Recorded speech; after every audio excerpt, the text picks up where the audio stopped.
जो होते हैं ना परीक्षित जी महाराज, जो बच्चों को भक्ति के मार्ग पर चलाते हैं, वास्तव में वही भगवान होते हैं। और जो बच्चों को भगवत मार्ग पर नहीं चलाते हैं वो भगवान नहीं, वो राक्षस होते हैं महाराज। हाँ, तो आज चले हैं ध्रुव जी महाराज, वैराग्य को धारण कर लिया। देखो 5 वर्ष के ध्रुव जी महाराज के मन में भगवान के प्रति भक्ति जागृत हो गई, भगवान को पाने की चाह जागृत हो गई। ध्रुव जी महाराज चल दिए।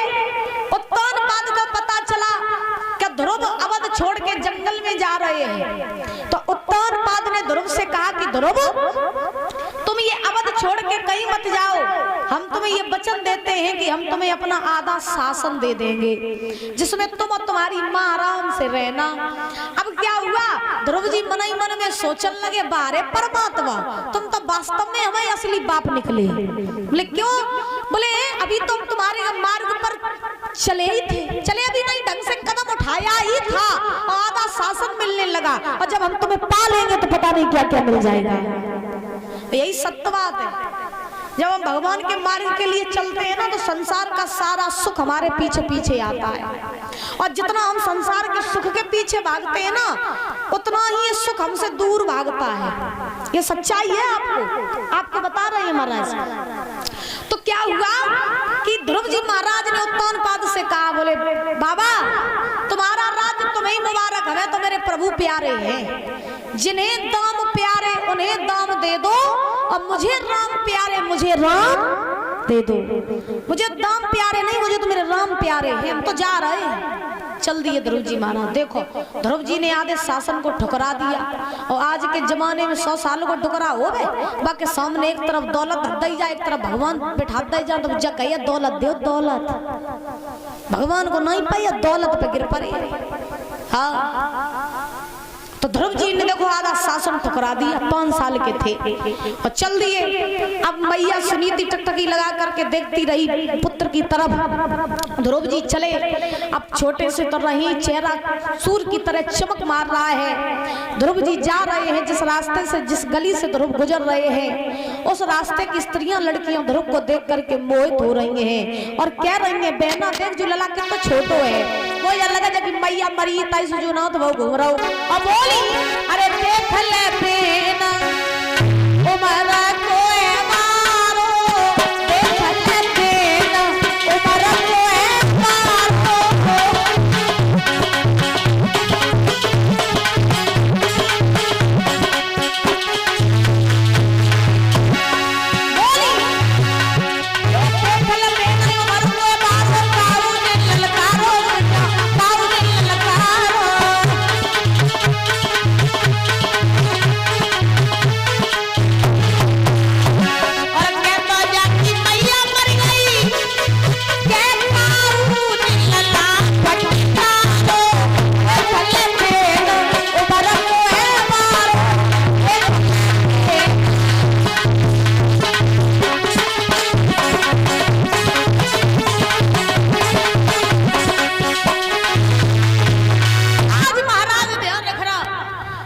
ध्रुव जी जा रहे हैं तो ध्रुव जी के रूप को देख करके सब मोहित हो रहे हैं। लड़कियां बोली मुझे ऐसा लगता है इसकी मैया मर गई इसलिए अनाथ हुआ घूम रहा है। सब ध्रुव के दर्शन कर रहे। अब ध्रुव जी महाराज चले और चलते चलते ध्रुव जी जंगल में पहुंचे। नारद जी ने देखा कि भगवान का इतना बड़ा भक्त जो छोटी सी अवस्था में भगवान को प्राप्त करके आ गया, तो क्यों ना ऐसे भक्त की परीक्षा लेनी चाहिए, भक्त के दर्शन करने चाहिए। तो नारद जी की भेंट हुई ध्रुव जी महाराज से जंगल में। तो नारद जी को ध्रुव जी ने देखा, सबसे पहले प्रणाम किया। प्रणाम करके नारद जी ने ध्रुव से कहा, ये बताओ कौन हो तुम? ध्रुव ने जवाब दिया ध्रुव। नारद जी सोचने लगे परीक्षा लेने देंगे, भक्त पक्का है अभी कच्चा है भक्ति में। सो नारद जी ने कही कौन हो? बोले ध्रुव। कहां से आए? अवध से। क्या कर रहे हैं जंगल में? ध्रुव जी बोले हम भगवान को प्राप्त करने आए। नारद जी हंसे। ध्रुव जी बोले हंस क्यों रहे हो? नारद जी ने कही खेलवे कूदवे की उम्र में तुम भगवान को पान आए हो। लला लोग मर जाते हैं, जन्म जन्म इंतजार करते हैं, उन्हें भगवान नहीं मिलते हैं, और तुम भगवान को पान आए। भगवान को पाए वो कोई खेल नहीं है, बच्चन को खेल नहीं ला मान जा। लौट जाओ यहाँ से, चले जाओ। जो जंगल में तुम्हें नहीं मालूम बड़े बड़े शेर भालू रात है आए जी खाए जाइए तुम्हें, भाग जाओ यहाँ से। ध्रुव जी कौन लगे और का हमें शेर भालू खाए जाए, तुम घूम रहे तुम्हें नहीं खाइए। नारद जी बोले हम समझदार हैं। तो ध्रुव जी ने जवाब दिया तो हम समझदार हैं। मेरी मैया ने कही कि हम जंगल में जे तुम्हें भगवान मिले तो हमें तुम्हारे ज्ञान की जरूरत नहीं है, हम भगवान को पाने आए हैं, मुझे भगवान को प्राप्त करने दो। अब नारद जी सोचने लगे अच्छा भक्त तो पक्का है। अब नारद जी ने कही अच्छा ये बताओ तुम भगवान को पाने आए हो? बोले हाँ। गुरु बनाए? अब ध्रुव जी जानते नहीं थे गुरु क्या होता है। देखिए 5 वर्ष का जो बालक होता है ना उसकी अवस्था होती है कोरे कागज की तरह। कोरा कागज ले लो उस पे जैसा लिखो वैसा लिखता चला जाता है, वैसे ही 5 वर्ष के बालक की अवस्था होती है। उसे जैसा बनाते चलोगे, जैसा उसमें ज्ञान डालते चलोगे वो वैसा ही बनता चला जाएगा। और बच्चे की बिगड़ने की उम्र 5 साल से लेकर के 18 साल के बीच की होती है, बिगड़ने की और सुधरने की। समझ रही हो मैया? हाँ। तो अब ध्रुव जी जानते ही नहीं आते। अब कई मैया ने बताया दई हती कि जंगल में जाइए तो भगवान मिल जाइए, लेकिन जब बताई नहीं हती कि बिना गुरु के भगवान नहीं मिलते। अब ध्रुव जी ने कही बाबा ये गुरु क्या होता है? अब नारद जी ने कही जब तो जय नहीं मालूम गुरु का होता तो भगवान कैसे मिले? लला तुम घरे जाओ, फिर तुम गुरु ढूंढो, फिर गुरु बनाओ, फिर गुरु से गुरु मंत्र ले, तब जंगल में आइयो, तब वही मंत्र को जाप करियो, तब तुम्हें भगवान मिले। अब ध्रुव जी कहने लगे अब घरे जाए, फिर गुरु ढूंढे, फिर गुरु बनाए, फिर मंत्र ले, तब आए, फिर पैसे तो बहुत टाइम हो जाइए। ध्रुव जी बड़े चंड रहे। ध्रुव जी ने कही नारद जी तुम ही मेरे गुरु बन जाओ। और नारद जी तो फूले ही फेंकता थे। नारद जी चाहते थे कि ऐसे चेला के गुरु हम बन जाए तो चेला को उद्धार, गुरु को उद्धार ना। कभी कभी बच्चों के द्वारा माँ बाप का उद्धार हो जाता है, कभी माँ बाप के द्वारा बच्चों का उद्धार हो जाता है। बात समझ रहे हो? कभी माँ बाप के द्वारा बच्चों को भगवान मिलते हैं, कभी बच्चों के द्वारा माँ बाप को भगवान मिलते हैं। तो नारद जी ने सोची कि ध्रुव के द्वारा हमें भगवान मिले या हमारे द्वारा ध्रुव को भगवान मिले, बात एक ही है। तो अब नारद जी तो चाहते ही आते, लेकिन नारद जी फिर महाराज बिगड़े। नारद जी ने कही बोले हम गुरु नहीं बनिए तुम्हारे। बोले काहे? बोले तुम छोटे से बालक, हम तुम्हें कौन मंत्र देते रहे हैं। नारद जी ने कही, ध्रुव जी ने कही महाराज बन जाओ, तुम ही गुरु बन जाओ, तुम्हारे जैसे गुरु कहूँ हमें नहीं मिले। तो नारद जी जो रहे वो ध्रुव जी के गुरु बन गए। 12 अक्षर का मंत्र दिया, ओम नमो भगवते वासुदेवाय। ये 12 अक्षर का मंत्र दिया ध्रुव जी को नारद जी ने, और कहा कि इस मंत्र का तुम जाप करना, तुम्हें भगवान मिल जाएंगे। अच्छा वास्तव में बिना गुरु के ज्ञान नहीं होता है। तो गुरु बनाए परीक्षा जी आपने? क्यों? कब बने हो? अगले जन्म में? तो क्या कहा था? अच्छा पढ़ाई पढ़ी थी तभी गुरु बनाए थे, उन्हें उनको ही मानते हो? अच्छा तुमने एक पति महाराज देखो आज के जमाने में महाराज, वैसे हमारे जीवन में गुरु का होना तो बहुत जरूरी है। गुरु तो महाराज सबको ही बनाने चाहिए, लेकिन एक बात और हम आपको बता दें, गुरु बनाने से ही कुछ नहीं होता है, गुरु की बात मानने से होता है। बात समझ रहे हो परीक्षित जी महाराज? जैसे आपको पहली बात तो कलयुग में सच्चा गुरु ढूंढना तो ऐसे है जैसे अंधेरी रात में सुई ढूंढना। कलयुग में कहीं सच्चे गुरु नहीं है। कलयुग में तो पैसा दे और गुरु बना।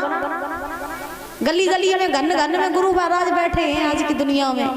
आजकल गुरु कैसे हैं कि खुद पौआ पी के नाली में डरे, संग में चेला डरे। अब तो आजकल तो गुरु ऐसे हैं, बोलो गोविंद भगवान की, जो गुरु खुद को उद्धार नहीं करा सकता वो चेला को उद्धार क्या कराए? क्यों परीक्षा जी महाराज? तो देखो पहली बात तो कलयुग में कहीं गुरु है नहीं, और अगर वास्तव में कहीं आपको सच्चा गुरु मिल जाए तो गुरु बनाने से ही कुछ नहीं है। फिर गुरु की अगर सिखाई सीख पर आप न चल पाए तो गुरु बनाना व्यर्थ है। गुरु से गुरिया लेवे से ही कछु नहीं हो जात परीक्षा जी महाराज, माला लेवे तो ही कछु नहीं हो जात। गुरु की अगर सिखाई सीख पर आप नहीं चल पाए तो गुरु बनाना व्यर्थ है। इससे अच्छा तो आप बिना गुरु के बने रहे। ठीक? तो कहने का भाव कि आज ध्रुव जी महाराज ने नारद जी को अपना गुरु बनाया, और नारद जी को जब गुरु बनाया तो नारद जी ने मंत्र दिया, नारद जी वहां से चले गए। अब ध्रुव जी महाराज ने ओम नमो भगवते वासुदेवाय इस मंत्र का जाप करना प्रारंभ किया। 1 महीने तक जाप किया कंद मूल फल खा के, दूसरे महीने में तप किया जल पी के, तीसरे महीने में ओस पी के, धीरे धीरे 6 महीने हो गए। ध्रुव जी ने महाराज 6वें महीने में न कुछ खाया न कुछ पिया, बल्कि ध्रुव जी महाराज प्राण वायु खींचने लगे। क्या प्राण वायु? और जब ध्रुव ने प्राण वायु खींची तो महाराज पृथ्वी पर हाहाकार मच गया।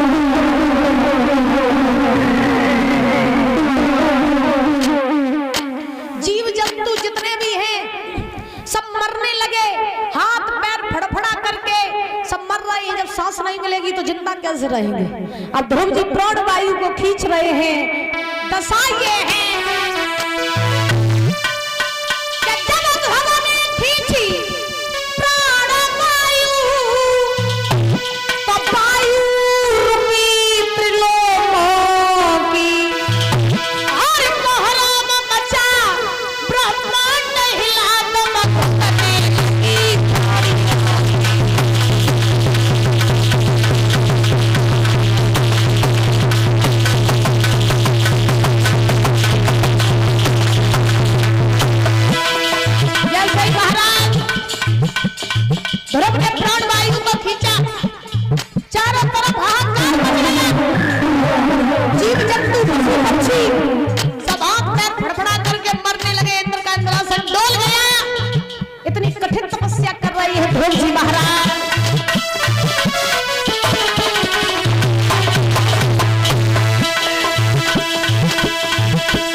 इंद्र ने अप्सराओं को भेजा, कहा जाओ जाकर के पृथ्वी पर देखो कि कौन ऐसा भगवान का भक्त है जो इतनी कठिन तपस्या कर रहा है, जाओ उसकी तपस्या को भंग करो। अप्सराएं चली, वहीं पहुंची जहां ध्रुव तपस्या कर रही थी।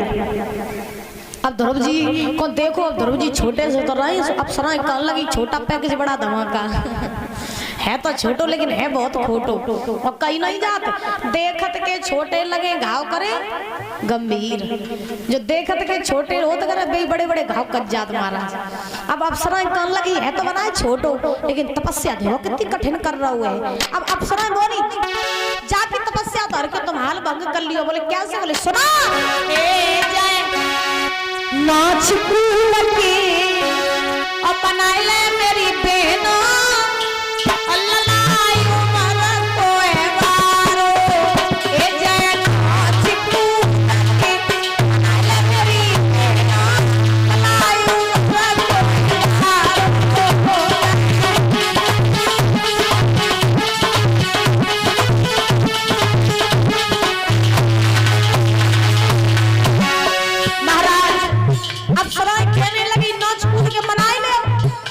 जाके तपस्या भंग करते हो। महाराज क्या किया अप्सराओं ने? अरे नाग नपन की लला पे फुकारे, नाग नपन की ए पाऊ ध्रुव पलक नाटी गावे पाऊ लला नाच कूदके नाच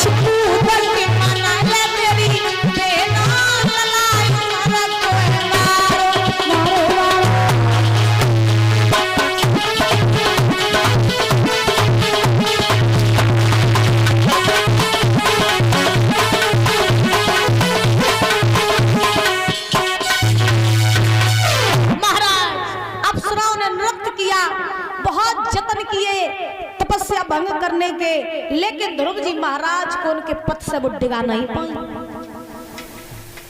जब हमारा फोकस एक चीज पर होता है ना, तब हमारा मन भटकता नहीं है। और जब हमारा फोकस महाराज एक चीज पे नहीं होता है ना, तो फिर हमारा मन इधर उधर भटकता ही रहता है, फिर हम कोई भी काम कर नहीं पाते। सीधी बात ये समझो। फिर हम कोई, अब आप ये सोचो कि हम ये काम कर ले, हम वो भी कर ले, हम ये भी कर ले, वो पकड़ में आ जाइए, तो आप कभी कुछ नहीं कर पाओगे। और आप अगर एक राह पर चल रहे हो और आपने एक चीज को कस के अगर पकड़ लिया है और उस पर ही आपका पूरा फोकस है, तो आपको कितनी भी महाराज अड़चने आ जाए, आपको कोई डिगा नहीं सकता है। लेकिन फोकस एक पे होना चाहिए। ऐसा नहीं है कि आज तुमने ये काम कर लिया, अब तुम सोच रहे हो अभी हम पुलिस वाले बन जाएं। अब फिर तुमने डॉक्टर को देखा, तुमने सोचा नहीं नहीं पुलिस वाले नहीं डॉक्टर बनेंगे। अब तुमने डॉक्टर को देखा, उसके बाद अब तुमने डीएम को देखा, बोले नहीं नहीं डॉक्टर की नौकरी अच्छी नहीं है, बोले डीएम बनेंगे, तो तुम कुछ नहीं बन पाओगे। तो अगर एक काम पकड़ लोगे ना, तो फिर दुनिया की पूरी कायनात अगर तुम्हारे सामने आ जाए ना, तो भी परीक्षा जी महाराज तुम्हें कोई डिगा नहीं सकता है, अगर एक चीज पकड़े हो तो। और यही हाल ध्रुव जी महाराज का है। ध्रुव जी महाराज ने भगवान को पकड़ लिया है, भगवान में लीन हो गए, तो उन्हें अब कुछ दिखाई नहीं दे रहा है ना। तो अब अप्सराओं ने जतन कर लिए, लेकिन ध्रुव की तपस्या भंग नहीं कर पाई। अप्सराएं चली, इंद्र के पास पहुंची, जवाब दिया महाराज है छोटो लेकिन है बहुत खोटो। बाकी तपस्या भंग करवे के मैंने बहुत उपाय करे, लेकिन हवाई बस्ते बाहर हमने भाई हलाए तक नहीं पाओ, डिगा तक नहीं पाया। अब तो नारायण ही कुछ कर सकते हैं। क्यों? क्योंकि नारायण की लीला उनके भक्त जाने, उनके भक्तों की लीला नारायण जाने। अब तो वही कुछ कर सकते। सब चले देवी देवता भगवान के पास पहुंचे, नाथ अब तो मेरी नैया तुम आई हो। तो बोले काय? बोले भक्त तुम आओ, सब सांस खींचे ले रहे हो, जिंदा कैसे रही, सृष्टि का विनाश हो जाएगा, तो जाओ भक्त को दर्शन दो जाके। तो भगवान चले और ध्रुव के पास पहुंचे। ध्रुव तपस्या कर रहे थे, भगवान ने जाके आवाज लगाई, बेटा ध्रुव आंखें खोलो। भगवान ने आंखें नहीं खोली, ध्रुव जी ने आंखें नहीं खोली। भगवान ने फिर आवाज लगाई, ध्रुव आंखें खोलो। आंखें नहीं ध्रुव ने खोली। भगवान समझ गए कि मेरी मूरत ध्रुव के मन में है, तो भगवान ने वो मूरत खींच ली। और जब ध्रुव ने वो मोहिनी मूरत खींची है, भगवान ने ध्रुव के मन से बाबा, तैसे ही ध्रुव जी आज पछाड़ खा करके गिर पड़े। और जैसे ही ध्रुव पछाड़ खा के गिरे, वैसे ही आज महाराज भगवान ने गिरने से पहले ध्रुव को उठा करके अपनी गोद में बैठा लिया। बोले नारायण भगवान की, ध्रुव जी महाराज की, प्रेम से बोलो राधे राधे। तो महाराज गिरने से पहले ही भगवान ने ध्रुव को उठा के अपनी गोद में बिठा लिया। भगवान लाड कर रहे हैं ध्रुव का। कहा भगवान ने, बेटा तेरी भक्ति से हम बड़े प्रसन्न हैं, तू हमसे कोई वरदान मांग ले। तो ध्रुव ने कहा, नाथ बस जो मुझे जो चाहिए था मुझे वो मिल गया। क्या? आपकी गोद, बस मुझे आपकी गोद चाहिए थी, यही मुझे मिल गई, और अब मुझे कुछ नहीं चाहिए नाथ, बस मुझे इतना आशीर्वाद दो कि मेरा जो स्थान है वो हमेशा आपकी गोद में बना रहे। ध्रुव जी ने कहा, और आज भगवान अगर धरती पे उतर आवे और भगवान अगर तुम लोगों तक जग कहें कि तुम हम तक कुछ मांग लियो, तो तुम जय कहो पहले जो दुनिया को सुख सब हमें धर दो महाराज, हीरे मोती जवाहरात दे दो, हम बढ़िया आराम रुपये के बिस्तर पे ही सोए और हीरे जवाहरात खूब हमें आगे पीछे फैले फिरे, तो भगवान हमें दे दो। आजकल भगवान से धन दौलत राजपाट सब मांगते हैं, लेकिन कोई ये कहता है कि प्रभु तुम ही हमें मिल जाओ, कहते हो? कौन कहता है? कोई नहीं कहता है महाराज। तो ध्रुव जी महाराज ने देखो, न राज्य की इच्छा की, न पद की इच्छा की, न प्रतिष्ठा की, न धन दौलत की। क्या कहा? नाथ बस इतनी कृपा बनाए रखना कि मेरा बास हमेशा आपकी गोद में बना रहे। लेकिन भगवान इतने बड़े दयालु हैं कि भगवान ने ध्रुव से कहा कि जाओ ध्रुव, हम तुम्हें ये वरदान देते हैं कि तुम इस पृथ्वी पर रह करके 36,000 वर्षों तक राज्य करोगे। कितने हजार वर्षों तक? 36,000 वर्षों तक राज्य करोगी। और सुनो, जब तुम्हारा राज्य से इच्छा भर जाए तुम्हारी, तो तुम मेरे धाम को चले आना, हम तुम्हें तब भी अपनी गोद में स्थान देंगे। इंद्र का ऐरावत हाथी बुलाया, उस ऐरावत हाथी पर ध्रुव जी को बिठाया भगवान ने, और बिठा करके महाराज ध्रुव जी को जंगल से विदा किया। अवधवासियों को पता चला कि ध्रुव भगवान को प्राप्त करके आ रहे हैं, तो सारे अवधवासी ध्रुव का सम्मान करने के लिए आधी रास्ते में आए। अब ध्रुव ने देखा कि मेरे बड़े बूढ़े शोभा नहीं देता है, नीचे उतर के आए, सबके पांव छुए, सबसे आशीर्वाद लिया। 5 साल के ध्रुव जी महाराज देखो सबको आशीर्वाद ले रहे। आप सोचो कि जिसे भगवान मिल जाए उससे बड़ा दुनिया में कोई नहीं, और फिर भी ध्रुव जी महाराज झुक रहे हैं और महाराज सबके चरण छू रहे हैं। क्यों परीक्षित जी महाराज? और आज के जमाने में 20-25 साल को लड़का कौ नौकरी में लग जावे या महीना में 30-40 हजार रुपया कमान लगे, तो महाराज फिर देखो छाती तान के चलन लगा, अपने समान भिड़कल को समझत न झुकत। आज के लड़का पायू छुअत तो कैसे छुअत, परियां छुए के छाती से लगा ले जय हरि हरि की। हाँ, पैर भी नहीं ढंग से छू पाते हैं। क्यों? क्योंकि झुकेंगे तो उन्हें शर्म नहीं आएगी। आजकल तो बच्चों को बताना पड़ता है, लड़कों को, बेटा ये तुम्हारे पापा हैं, ये तुम्हारे बाबा हैं, इनके पैर छुओ। पहले बताना नहीं पड़ता था, पहले खुद छूते थे, अपने आप छू लेते थे। आजकल बताना पड़ता है कि इनके पैर छुओ है, और पैर भी अगर छूते हैं तो बस परियां छो लें और छाती तो लगाए नहीं, मुड़ तक नहीं पहुंची। अच्छा, पैर क्यों छुए जाते हैं परीक्षित जी महाराज?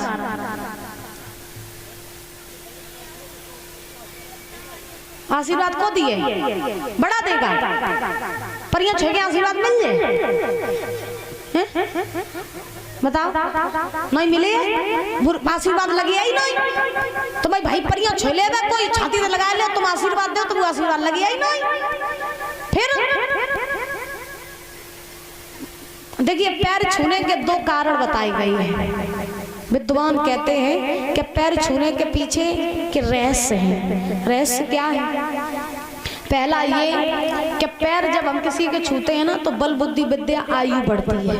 पहला, पैर छूने से क्या बल बुद्धि विद्या आयु बढ़ती है, ठीक। और दूसरा कारण ये कि जब हम किसी के पैर छूते हैं ना, तो उसके गुण हमारे भीतर प्रवेश कर जाते हैं। ये बात मेरी याद रखना, शायद आपको नहीं पता होगी, किसी ने बताई नहीं होगी। जब हम किसी के पैर छूते हैं तो उसके गुण हमारे भीतर आते हैं। पैर किसके छूने चाहिए, किसके नहीं छूने चाहिए? जो शराब पीता हो, सगा तुम्हारा बाप क्यों ना हो, कभी उसके पैर ना छुओ। जो मांस खाता हो, पराई नारी की संगत, जिसकी समाज में इज्जत ना हो, वो जो भाई का हिस्सा खा करके बैठा हो, कभी उसके पैर नहीं छूने चाहिए। बिल्कुल सत्य बात है। बोलो गोविंद भगवान की। कभी उसके पैर नहीं छूने चाहिए परीक्षित जी महाराज। उसके बाद जैसा महाराज जी ने बताया, दमान क्यों ना हो, फिर भी उसके पैर ना छूए। उसके बाद छूने किसके चाहिए? जिसकी समाज में इज्जत हो, जो महाराज चरित्रवान हो, जो गुणवान हो, जिसके हृदय में भक्ति हो, जो महाराज सजल हो, ऐसे आदमी के पैर छूने चाहिए, जिससे आपको कुछ लाभ प्राप्त हो। और एक बात बताएं, विद्वान कहते हैं कि कभी भी पैर पूरा नहीं छूना चाहिए, फिर जब भी छुआ तो पैर का अंगूठा छूना चाहिए। क्या? अंगूठा पैर का, ठीक। क्या छूना चाहिए? पैर का अंगूठा। बहुए सास के और सास बहुगन के। अब आजकल तो यही होता है, आज होता है, सास बहुगन के पांव छूती हैं। हाँ, पति पत्नी के पैर छूता है। सत्य बता रहा है महाराज, हो रहा है आज की दुनिया में ये। लेकिन ये सब बातें बात की है, सीधी सी बात ये समझो कि पैर का अंगूठा ही हमेशा छूना चाहिए, ठीक। और हर किसी से ना पैर छुपाने चाहिए और ना ही महाराज किसी के पैर जल्दी छूने चाहिए। ये बात याद रखना। ध्रुव जी महाराज चले, सबसे पहले ध्रुव जी पहुंचे हैं कहाँ? अपनी मौसी के पास, सुरची के पास। सुरची ने दरवाजा बंद कर लिया और महाराज ध्रुव जी ने कहा, मौसी